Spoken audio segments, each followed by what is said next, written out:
My building property manager blamed me for bedbugs, so I got my ultimate revenge. From the very first day I met Megan, I had a feeling she was going to be one of those property managers, the kind who acts like every tenant is an inconvenience, like she's doing you a favor by simply existing. Nothing outright hostile, just a steady stream of little power plays and inconsiderate behavior. Like when I showed up to sign my lease, excited and ready to hand over my deposit, only for her to casually drop that only money orders were accepted, a detail she'd neglected to mention beforehand. And instead of understanding, she just sighed, eyes narrowing as if I had personally ruined her afternoon. Still, I let it slide. I wasn't trying to make an enemy of my property manager, but Megan? She must have had other plans. A couple of months into my lease, I started waking up with these weird, itchy bites on my legs. I brushed it off, assumed I was getting them on my daily walks. But then, one fateful morning, my partner jolted awake with a sharp gasp. I turned to them, groggy, only to see them staring in horror at a tiny brown scuttling nightmare on the pillow right next to their face. A bedbug. I felt my stomach drop. I immediately called the leasing office, my heart pounding. The moment Megan answered, I told her my unit had bedbugs. And her response? Not concern. Not even surprise. Just an immediate, cold demand. That'll be a few $100s for treatment. You're responsible for it. I was stunned. No inspection. No verification. Just an automatic assumption that I was to blame. What? I stammered. I didn't bring in bedbugs.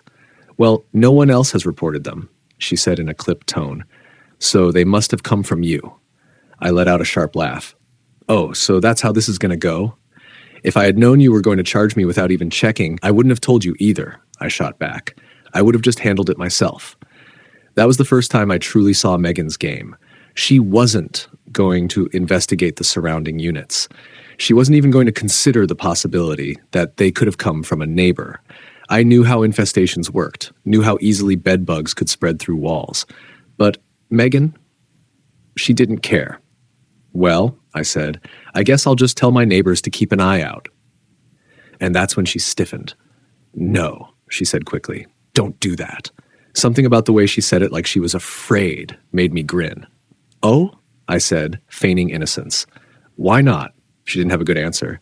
And then she really pissed me off. She texted me later to reiterate that the bedbugs were my problem, and in that message, she deliberately deadnamed me. She knew my real name. She had used my real name before. But suddenly, when she wanted to assert power, she reached for the most petty, cruel way to do it. I corrected her immediately. Her response, sorry, that's what's in my file. Oh, this wasn't just negligence. This was intentional. I gritted my teeth, swallowing my fury. Fine. I'd play nice. For now. Weeks went by. The exterminators came and did their half-hearted treatments, but the bedbugs would not die. I ended up buying a steamer and handling the problem myself because Megan's help was just as useless as I expected. Then one day, fate handed me the most beautiful opportunity. I was coming home from work when I saw Megan standing outside my building chatting with a pair of prospective renters. She was mid-tour, gesturing grandly toward the units, no doubt spinning some rehearsed speech about how wonderful this place was. I almost laughed out loud. I went inside, took my time getting ready for the gym, and by the time I walked downstairs, there she was, right at the base of my staircase, still talking to the prospective renters. My heart leapt with excitement. I put on the biggest, brightest smile, strolled past them, and in the most sugary sweet voice, I chirped, "Oh, Megan, thank you so much for your help with the bedbug situation. I really appreciate it." The look on her face. Priceless. Her mouth fell open. She blinked. The prospective renters froze. A moment of pure, agonizing silence. And then I just kept walking, pretending not to notice the way their expressions shifted, the way they immediately looked back at her with new suspicion. 15 minutes later, my phone buzzed. Megan. "If you have a problem with me, you can talk to me in private," I grinned. "Oh, oops. I didn't realize bedbugs were such a big problem. I just wanted to say thank you." She never responded. Those people? They did not rent the apartment. Oops. Months passed. I dealt with the bedbugs myself, finished out my lease, and counted down the days until I could finally get away from Megan and her miserable little empire. When moving day came, I practically skipped out of that building, leaving behind nothing but an empty apartment and, of course, the legend of my perfectly timed revenge. But Megan? Oh, Megan was not so lucky. See, I might have been the only one brave enough to say something publicly, but I was far from the only one dealing with issues in that building. After my little performance in front of those prospective renters, word got around. Other tenants started whispering. People started talking, and more importantly, complaining. And complaints, they pile up. Turns out Megan's little ignore the problem and hope it goes away approach wasn't just limited to me. There were more infestations, more untreated issues, more frustrated tenants, and eventually the higher-ups noticed. A few months after I left, I heard from an old neighbor who still lived in the building. They sent me a text, and when I opened it, I cackled. Megan? Fired.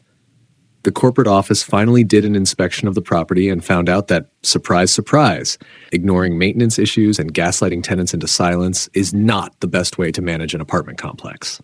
Reports of bedbugs, mold, and general negligence had stacked up so high that the management company had no choice but to cut her loose. And the best part? That apartment complex developed a reputation. Between online reviews, tenant complaints, and, well, my one perfectly timed comment, prospective renters started avoiding the place. Vacancy rates shot up. Corporate was forced to spend a lot of money on pest control, repairs, and PR damage control. And Megan? Well, I don't know where she ended up, but I do know one thing. Wherever she is, she's probably still seething over the day I smiled and ruined her sale.